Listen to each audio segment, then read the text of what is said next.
we have reached the end of the course. Congratulations, you have done an awesome job. Let's quickly go over what we have learned.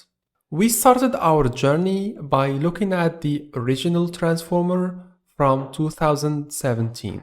Thanks to that architecture, we were able to create our first language model. This course was all about exploring the improvements and new ideas that were proposed from 2017 to 2025 that helped make the transformer even better.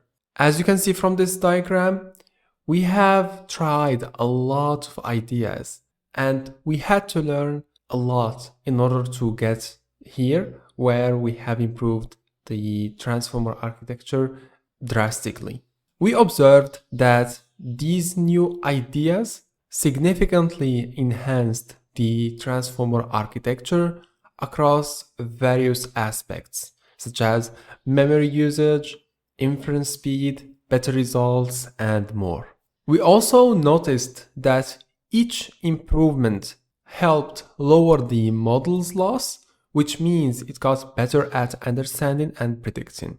We have seen this in the previous video when we applied just MLA. That helped reduce the loss a bit.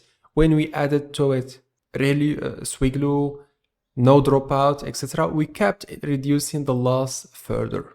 And here is the takeaway. Transformers are still changing and getting better.